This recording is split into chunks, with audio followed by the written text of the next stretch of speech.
Hey, what's up, YouTube? This is Talking Crazy 88, back again with another podcast for you. I wanted to do a quick podcast. Well, actually, I did a podcast earlier regarding the tennis player James Blake that got roughed up by the white supremacist cop who mistook him as being one of the suspects of a credit card fraud ring.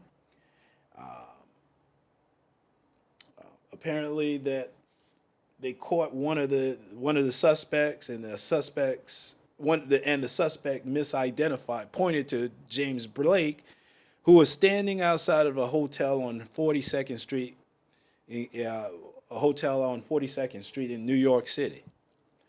And this white supremacist asshole cop just rolled up on the brother and threw him down, grabbed him and threw him down on the ground and handcuffed him without even explaining to him what happened, not even identifying himself as being a police officer or anything. This asshole's name is Police Officer James Frascatore.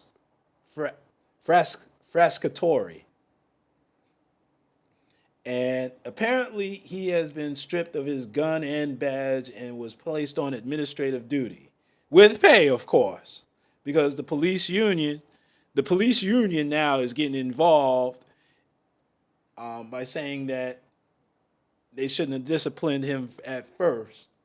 They shouldn't have took him off duty at first. He should be roaming the street terrorizing other New York City citizens, U.S. citizens, okay? Particularly people of color. Because I know that this asshole terrorized people of color in the neighborhood that he patrols. As a matter of fact, this New York Times article, which I'm going to post in the description box, where it's titled James Blake Arrest brings Swift Apologies from New York Officials. Now, I don't know if James Blake was arrested. He was detained, but I don't think he was arrested. He wasn't processed or got his mug shot or anything like that. Because apparently after releasing Mr. Blake, the officers did not fill out an arrest form. So he was detained. He was detained unlawfully based on a criminal's misidentification of his brother. See, y'all got to stop with the police or here to protect and serve. They're here to protect citizens. They're and all that bullshit. These are government employees, people. These are the same type of people that work in the DMV, that work in these government offices that don't really give a fuck about you. They're overwhelmed with work. Um, they're overwhelmed with work. They don't want to do their job once they pass probation. They don't want to do their jobs efficiently or effectively. Or if they do, they give them a hard time. Because I know I used to work in government and it sucked. Okay? They don't pay, the pay sucks. You get benefits, but the pay really sucks. You get treated like shit. You have to go through a whole lot of bullshit just to get things done. And as far as police officers, none of them can say it's a good job. They have no autonomy. They protect each other. Especially if they kill a man, they'll protect you. They'll protect that killer cop over a citizen. Okay, they make the victims look bad. Now, I'm glad Mr. Blake didn't resist after seeing this white supremacist asshole roll up on him, grab him, and throw him down on the ground.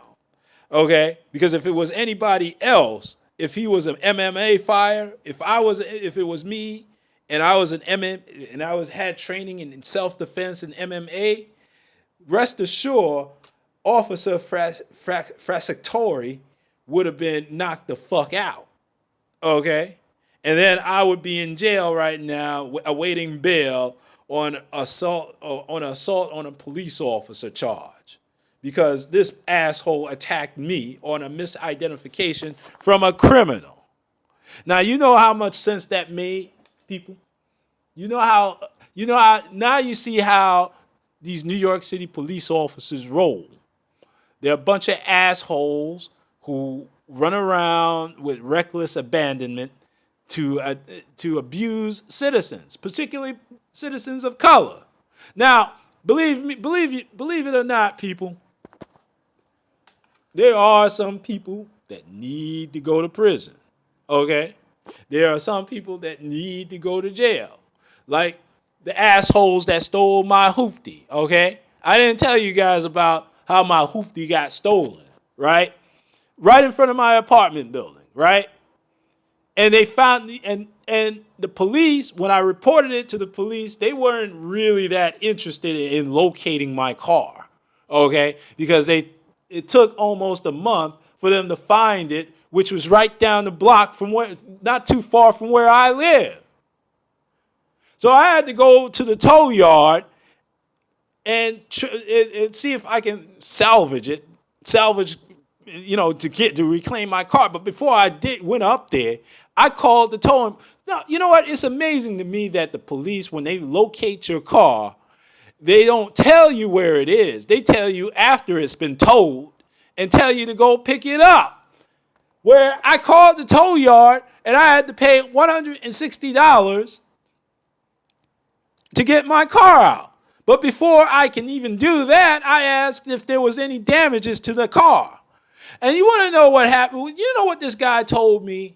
The guy told me that they took the battery, the distributor, and parts of the engine, destroying my car. It was a 1998 Honda Civic, and it was completely destroyed by some crackhead who stole my car just to get the parts. Now, let me just put this edict out there. All right? Whoever stole my car, I hope the police catches you, okay? Breaking into, which is highly unlikely because the police don't really get involved in theft, car theft rings, okay? They let these crackheads roam freely, stealing cars. And they know who they are. They know who they are. The judges know who they are. The judges give these bastards probation for stealing my property or anybody else's property. So I hope they find whoever it is that stole my car. I hope they catch you. And I pray to God that this motherfucker resists arrest so they can get a bullet in his head. See, these are the type of this is the type of niggers that these asshole cops, I'm sorry, I'm not supposed to use that word anymore. These are the type of crackhead motherfucker, bitch ass punk motherfuckers who are out there stealing other people's property, taking what doesn't belong to them, disrupting my life without a car, because I had to go without a car for a couple of weeks, okay, for about a month. Disrupting my life just so they could take some parts out of my car, rendering it inoperable. Okay? I hope that police officer that catches these assholes put a bullet in their ass or whoop their ass. I hope it happens. This is the type of police work that the police officers should be doing. Not taking down an innocent man, not shooting innocent unarmed people, black people. Okay? Innocent. Not even black people, but that's who I care about. That's all I care about is black people, all right? Not taking them down based on a misidentification from a criminal. Oh, yeah, by the way, they eventually caught the motherfucker, the actual real criminal that actually was involved in that ring, arrested him and charged him with theft, and they're sitting in prison, they're sitting in jail right now awaiting bail awaiting bail so they can go to trial, in which most likely they're gonna plead out and get probation. Okay, this asshole did all that. Did this asshole white supremacist cop, Officer Frascatore, caused all this trouble, caused all this problems for himself by violently taking down a man who wasn't even involved based on a misidentification on credit card fraud. Okay? A bunch of nerds just stealing money from credit cards. Okay? Not this guy wasn't a murderer. This guy wasn't a rapist. James Blake didn't assault anybody. He wasn't a violent criminal. Okay? He wasn't out shoplifting or stealing from other people. He was just standing there. And this asshole took him down just like he was like a common thug, like a common criminal.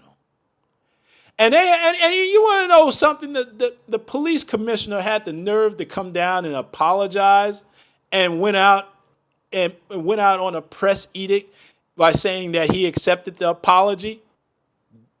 I wish James Blake hadn't even talked. If it was me, I wouldn't even talk to these assholes.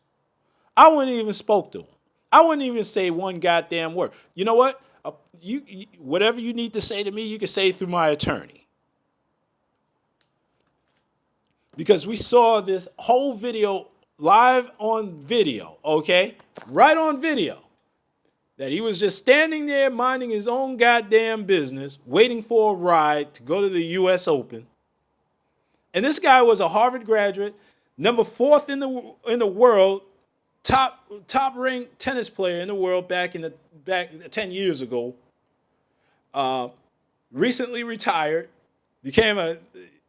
was here in New York City to be a part of the U.S. Open festivities, and then he gets treated like some common criminal, like a nigger, okay, like an ordinary nigger. Now, Officer Frascatore has a violent history when he approaches suspects and putting charges of resisting arrest. Okay? Resisting arrest. This motherfucker beat up suspects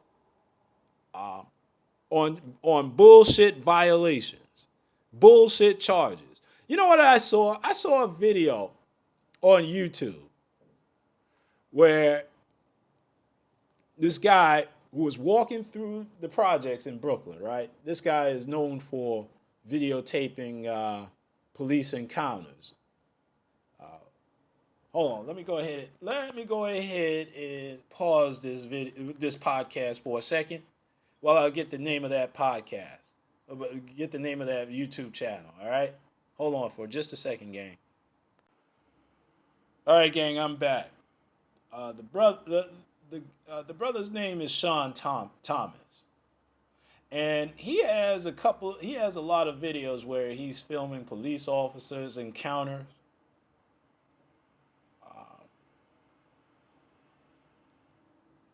Particularly in one case where he was just walking down the street and he was detained by a punk ass white supremacist police officer, New York City police officer, who tried to detain him for carrying an open container with a brown paper bag he believed that it was an open container of alcohol. So he called in 5 other police officers, including a supervisor sergeant. Took his camera, took the can right out of his hand, detained him, put him in handcuffs, took his phone, turned off his phone so they could stop, because this is what these assholes do. They turn your phone off so they won't record what the hell is going on. All right. Took his ID after he refused to provide identification, which probably I wouldn't have done. I would have just gave the ID, but they would just want to cite him for a $100 fine for carrying for a violation. 5 police officers came out on a violation of open container, for an open container, for carrying around a can of beer. Okay?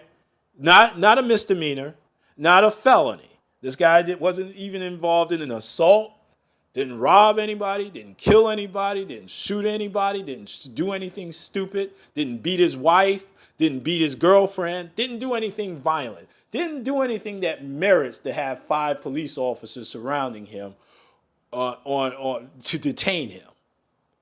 Okay? This guy was treated like a criminal because he was carrying a can of beer, an open can of beer. Okay? Through the projects at night. And it turned out that it was just fruit juice. They managed to get his name and ran his ID, but it was a non-alcoholic beverage. And he was subsequently released. This was an utter waste of time and money and manpower on some bullshit. Now, you can blame the victim because he was in his right not to identify himself or to identify the contents of the bag that he was drinking, because it is constitutional. It's a Fourth Amendment issue. Because you can't just run around searching people, detaining people on alcohol. Really? For carrying around alcohol? Seriously? Carrying around alcohol. This is what they do in New York City, people. This is what they do in the hood in New York City, people. They don't do that shit in Manhattan with those white boys. And you know what I saw on Penn Station last night? I saw 2 white guys waiting for the Long Island, waiting for their train on the Long Island Railroad to get on the Long Island Railroad. And they were standing right in front of 5 MTA police officers, right? Just standing around doing nothing. Right across, that's where they were standing, right across from these 2 white boys who was just holding up, who was drinking a can of beer. And it was a can of beer, because I seen it wrapped around a brown paper bag, just standing around, just talking shit. And none of these assholes and these 2 assholes didn't get cited, wasn't approached for their identification, wasn't treated like a goddamn criminal. But they do that shit up here in the Bronx. They should do it in Brooklyn. They do it in Queens, maybe in Staten Island, in the black areas there, the black and Hispanic areas now. They do that all over the place, but they don't go after white people like that here. Well, maybe they do. I don't know. But, keep in mind, in my last podcast, which I probably going to air, you know what? I'm going to air that. I'm going to play that podcast too, and I'm going to play both podcasts. I'm going to post both these podcasts up on YouTube later on today, because this is totally ridiculous. This is totally out of line.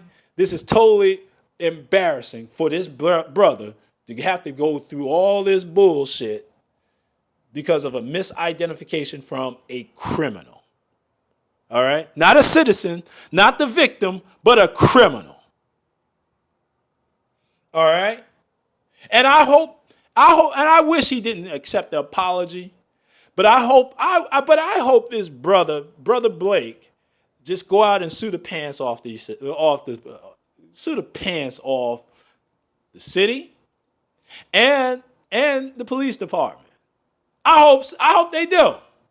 And apparently this asshole cop, Officer Frascatore, the white supremacist cop, okay, this white nigger, okay, he may not even get fired. Because let me tell you something about the police unions. The police unions protect asshole white supremacist cops like this asshole. All right? Like this one here. They protect the bad cops. They never protect the good cops. Like that sister up in Buffalo who probably saved the suspect's life because an asshole cop, her partner, well, I don't know if it's her partner, but because she was responding to a call on the scene as backup. That the arresting officers decided to use excessive force by choking out one of the suspects after he was in handcuffs. All right? She tried to prevent it. She got knocked in the mouth and got her jaw broken. Got charges filed on her for interfering, for obstruction, and subsequently lost her job after being on the Buffalo Police Department for 19 goddamn years. And and the state of New York won't allow her to get her pension. Okay? You know how, and I don't remember the police unions coming in and protecting her. Okay? I don't remember the police. Matter of fact, the police unions threw her under the bus. You know why? Because she's out of a job now. But that asshole cop that choked out that suspect, he remains on the force. As a matter of fact, he remained on the force abusing other black people in the city of Buffalo until he's on federal charges now. Okay? But see, that's white supremacy right there, people. When you have an asshole cop remain on the force just to abuse black people, that's white supremacy. When you fire a black cop who actually is doing her job, okay, doing what she was supposed to do, sticking up, you got the guy in cuffs. Let's just take him in and have him processed. You did your job. Okay. She did her job by preventing another death of a suspect, a black suspect. She did what she was supposed to do. I'm proud of her. It cost her job. Because now this sister has no means of feeding her family. And isn't it amazing that you got white supremacist cops get a GoFundMe page and people are raising money for cops that actually shoot black people. But this sister can't even get 2 quarters from our own people. Now, if I can get in contact with this sister, hold on, let me pause it and let me find out her name. Let me give her name. Hold on.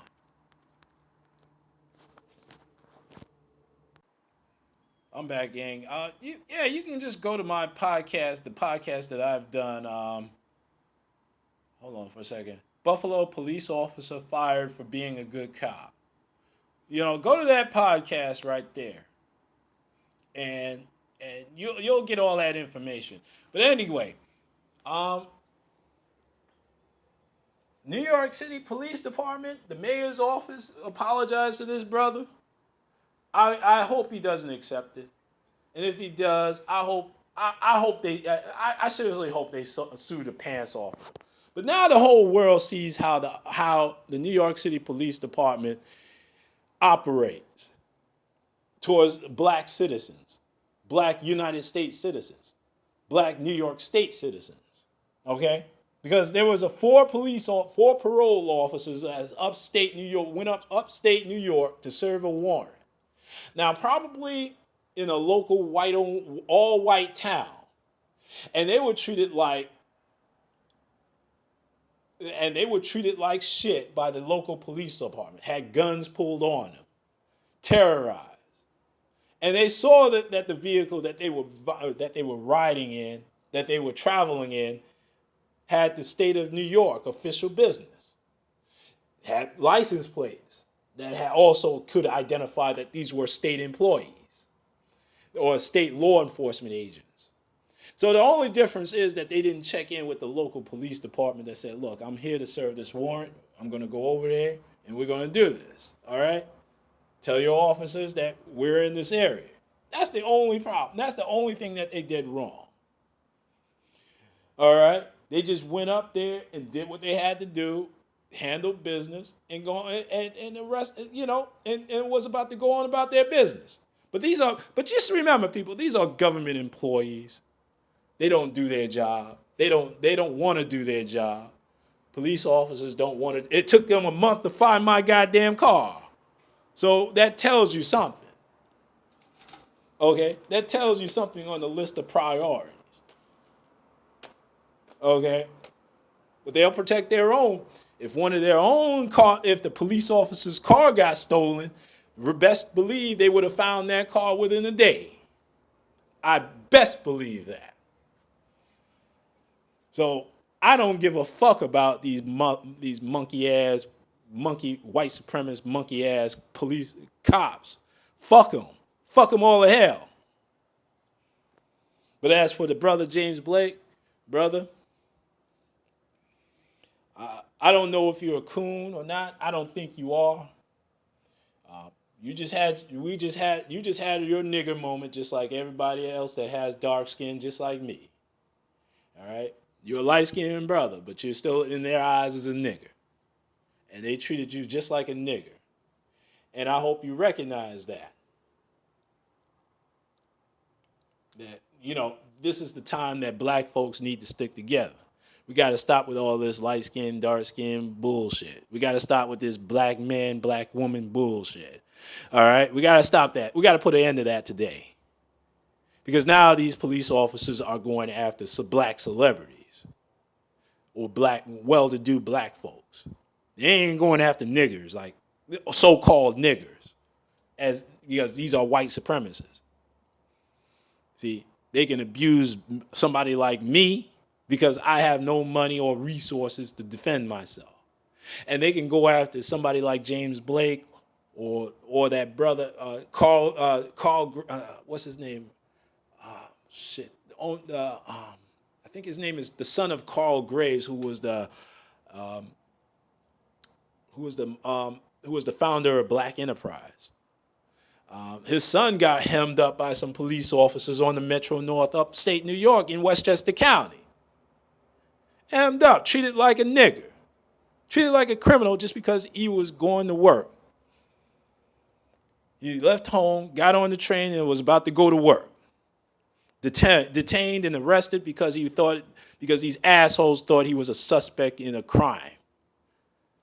Okay? Fitting the description. And that's another thing. A brother out in Los Angeles, California, Charles Belk, he had his nigger moment as well. Okay? He was out in Los Angeles and Beverly Hills having dinner with some of his colleagues, right? He went out to feed the meter on his car.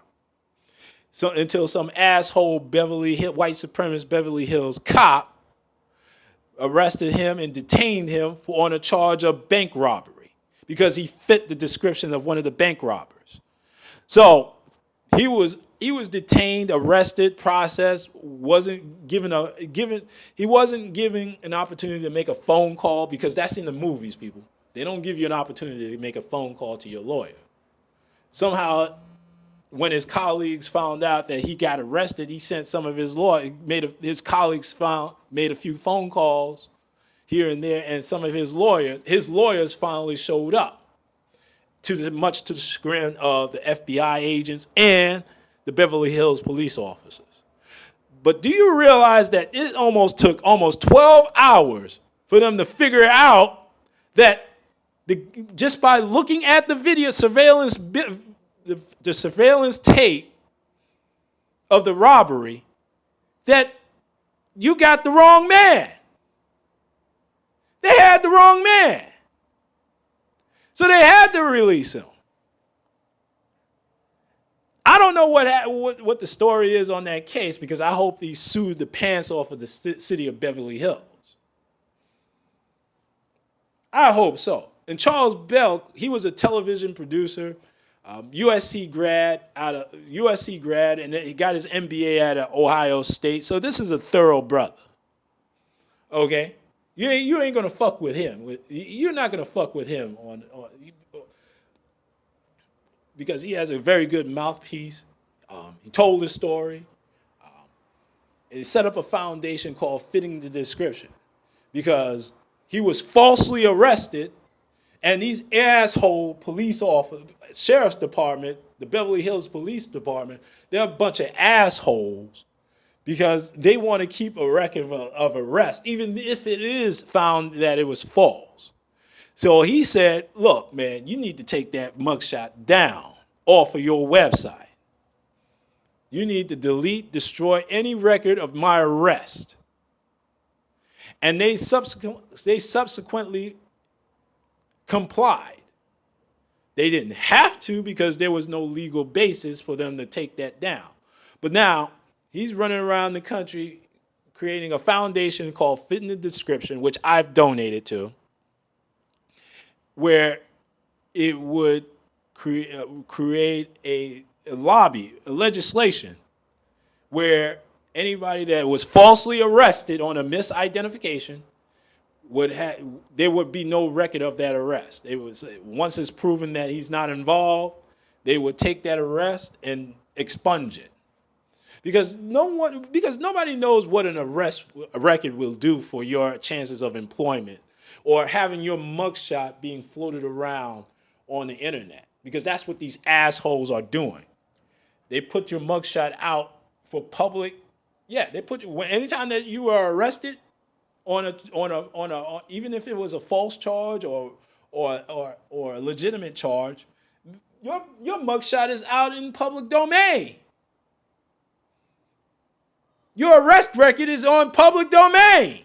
So anybody can do a Google search and say that you've been arrested. So I'm glad this brother has done something positive over a negative experience. And I hope that's what James Blake is doing. I think these two brothers need to get together and start chopping it up. Okay? Well, let me go ahead and get the fuck up out of here. I got to enjoy the rest of this Saturday. I don't want to... I'll do another podcast later on, gang. This is Talking Crazy 88, and I am out of here, people. It's college football season, niggas. And oh yeah, black folks, let's be careful out there, all right?